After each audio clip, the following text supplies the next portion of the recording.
বাংলাদেশের অত্যন্ত পরিচিত ট্যাটু শিল্পী সাইদুর রহমান, যিনি দীর্ঘদিন ধরে ট্যাটু আঁকার জন্য খ্যাতি অর্জন করেছিলেন। সম্প্রতি তিনি একটি গুরুত্বপূর্ণ সিদ্ধান্ত নিয়েছেন।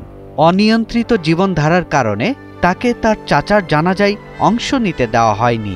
এরপর থেকেই তার জীবনের মোড় ঘুরে যায়।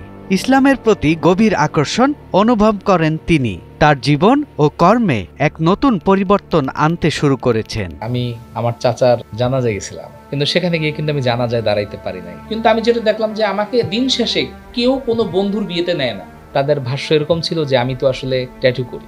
বিগত বছরগুলোর মতো সাইদুর এখন আর ট্যাটু আঁকেন না। তিনি তার জীবনে ইসলামের পথে হাঁটতে শুরু করেছেন এবং ধর্মীয় মূল্যবোধ অনুসরণ করতে প্রতিজ্ঞাবদ্ধ। তিনি জানান, ইসলামের প্রতি তার শ্রদ্ধার কারণে ট্যাটু শিল্পী হিসেবে কাজ করার সিদ্ধান্ত থেকে তিনি সরে এসেছেন। একমাত্র ওয়ালটন এসি দিচ্ছে 1 বছরের রিপ্লেসমেন্ট গ্যারান্টি। আসলে সায়েন্টিফিক্যালি ব্যাখ্যা আর ধর্মীয় ব্যাখ্যাটা একটু ডিফারেন্ট টাইপের। আমি বুঝতে পারি নাই যে আমি ধর্মীয় অনুভূতিতে আঘাত হানতেছি এবং আমি ধর্মীয় অনুভূতিতে আঘাত হেনে নিজেকে আসলে ছোট করতেছি। যে আমি অ্যাজ এ মুসলিম আমি কি করলাম, আমার নিজেকে ছোট করলাম। মানুষ কিন্তু সবাই ছিছি করতেছে, কিন্তু ছোট হচ্ছে আমি, আমার পরিবার।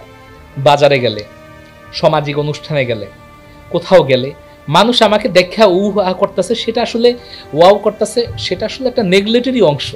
সেটা কিন্তু ভাইরাল না, আর ওই ভাইরাল আসলে কোনো বাস্তব জীবনে কোনো কাজে লাগে না। বর্তমানে সাইদুর মানুষের শরীর থেকে ট্যাটু রিমুভের কাজ করছেন, তবে তার নিজের শরীরেও ভর্তি ট্যাটুতে।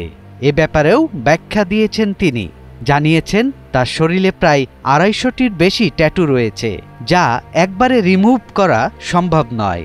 সময় নিয়ে তা রিমুভ করতে হবে, তা না হলে প্রাণনাশের সম্ভাবনা রয়েছে। ধর্মীয় অনুশাসন মেনে চলার পাশাপাশি ইসলামের শিক্ষা প্রচারেও সক্রিয় সাইদুর। তিনি বিশ্বাস করেন তার এই পরিবর্তন অন্য অনেকের জন্যও একটি ইতিবাচক বার্তা হতে পারে, যেখানে আত্মবিশ্বাস এবং বিশ্বাসের সঙ্গে জীবনযাপন করা যায়। এমন কিছু করা যাবে না যেটা ধর্মীয় অনুভূতিতে আঘাত হানে, এমন কোনো ফ্যাশন করা যাবে না যেটা আমাদের ধর্ম সাপোর্ট করে না। এখন আপনি বলতে পারেন দেশে তো ব্রিটিশ ল চলে। ভাই, ব্রিটিশ ল চলে, সবই বুঝলাম। আমরা কন্ট্রোভার্সি না করি, আমরা নিজেদের ক্ষেত্রে নিজেরা চিন্তা করি। ট্যাটুর প্রতিষ্ঠান বাড়তেছে, বাড়ুক, আপনি কইলেন না। আপনার তো মরতে হবে, আপনার তো একটা জবাব দিতে হবে। আমি জবাব দেওয়ার জন্য মাসে 5 থেকে 7 লক্ষ টাকা ইনকাম আমি ট্যাটু করে বন্ধ করে দিচ্ছি। মানুষ 50 টাকার লোভ সামলাইতে পারে না, ঠিক না? তো আমি ট্যাটু করা বন্ধ করে দিচ্ছি, যেহেতু এটা ধর্মীয় বিধিনিষেধ আছে। আমি দেরিতে হলেও জানতে পারছি। আমি আসাদুজ্জামান রাজীব, ইসলামিক বক্তা, আমার বন্ধু মানুষ, সে আমাকে হেল্প করছে এটা বের করতে। আমি তো আর এত দূর বুঝবো না, যারা ইসলামিক গবেষক তারা বুঝবে। মুখে মুখে বলে এটা হারাম, ওইটা হারাম, ওইটা করা যাবে না, এটা করা যাবে না, কিন্তু আমার আসলে দেখা দরকার ছিল। বুখারী শরীফে আছে কি করা হারাম, ইংলিশে ট্যাটু।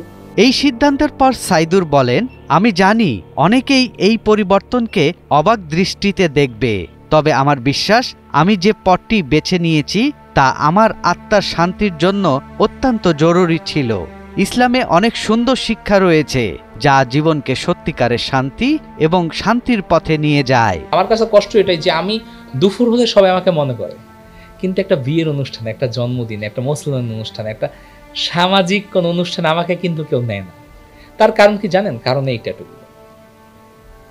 ওয়েস্টার্ন কালচার জিনিসটা হারাম এবং আমাকে নিলে তারা কথা শুনবে। মুরব্বী লেভেল থেকে শুরু করে সব লেভেলই আসলে এটা একটা সমস্যা। আপনি ইউরোপ আমেরিকা যাবেন, ওখানেও ভদ্র সুশীল সমাজ আছে, তারাও ট্যাটুটা খারাপ দৃষ্টি দিয়ে দেখে, এটাকে একটা ট্যাবু দেখে। এটি সাইদুরের জন্য শুধু এক পেশাগত পরিবর্তন নয়, বরং একটি আত্মিক সংশোধনও।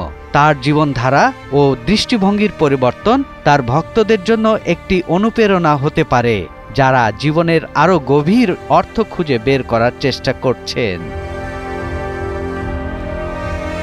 সৈয়দ রাশিদুল, ৭১, ঢাকা।